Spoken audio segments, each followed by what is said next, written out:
Halo semuanya, perkenalkan nama saya Baidia Salza Aulia dari Program Studi Pendidikan Pancasila dan Kewarganegaraan Universitas Mataram.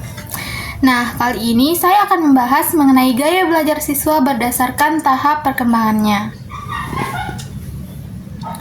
Nah, sebelumnya pernah nggak sih kalian merasa lebih cepat paham kalau belajar pakai gambar?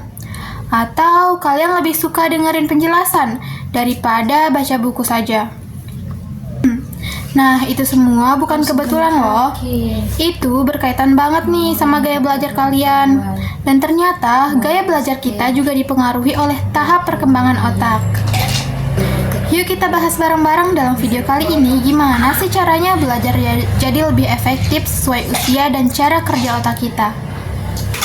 Nah, teman-teman, apa sih itu gaya belajar? Nah, gaya belajar adalah cara kita menyerap, memahami, dan mengingat informasi. Nah, ada 3 gaya belajar utama nih yang paling dikenal. Yang pertama ada visual, yaitu lebih cepat paham kalau lihat gambar, warna, diagram, ataupun video.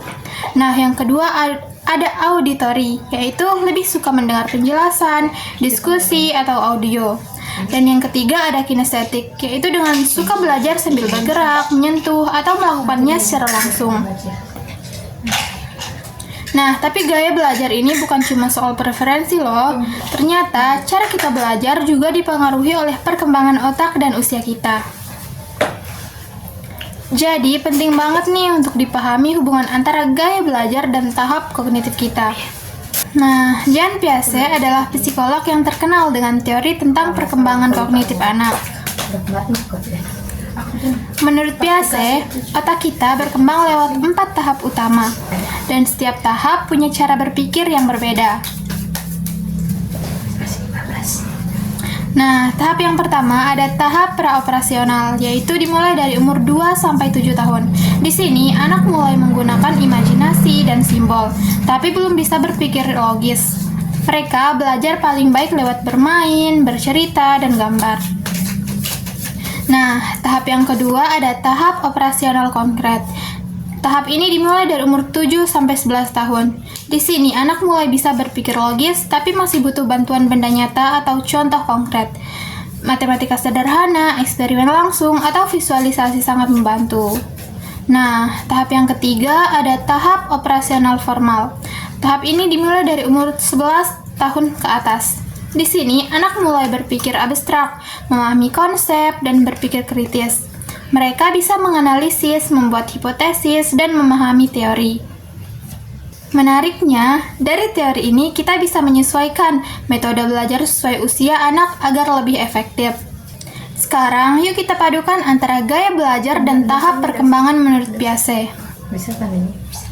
Nah, anak SD, yaitu mereka lebih suka hal yang nyata dan bisa dilihat. Gaya belajar visual dan kinestetik paling cocok nih buat mereka. Misalnya pakai poster, video, eksperimen sains, atau main peran. Nah, sementara remaja, mereka sudah bisa diajak berpikir abstrak. Nah, di tahap ini, gaya belajar auditori dan diskusi kelompok jadi efektif. Mereka bisa menganalisis bacaan, debat, ataupun presentasi. Tapi penting diingat nih, tidak semua orang itu sama. Ada anak remaja yang tetap lebih suka praktik langsung. Jadi, sebagai guru atau orang tua, kita harus fleksibel dan mengamati kebutuhan tiap individu. Dengan memahami gaya belajar yang sesuai tahap perkembangan, kita bisa bantu anak belajar dengan cara yang paling klik buat mereka. Nah, sekarang giliran kamu. Kamu lebih suka belajar dengan cara apa? Apa dengan melihat gambar dan warna? Atau mendengarkan penjelasan atau diskusi? Dan apakah dengan cara melakukannya secara langsung? Tulis jawaban kamu di kolom komentar ya. Dan ceritakan kenapa sih kamu pilih itu. Nah, teman-teman, dengan memahami gaya belajar dan tahap perkembangan kognitif, kita bisa bantu proses belajar jadi lebih seru dan efektif, baik untuk diri sendiri, adik, teman, atau siswa di kelas. Nah, baik teman-teman, itu saja untuk video kali ini dan jangan lupa untuk like, komen, dan subscribe ya kalau kamu suka video ini. Sampai jumpa di video berikutnya.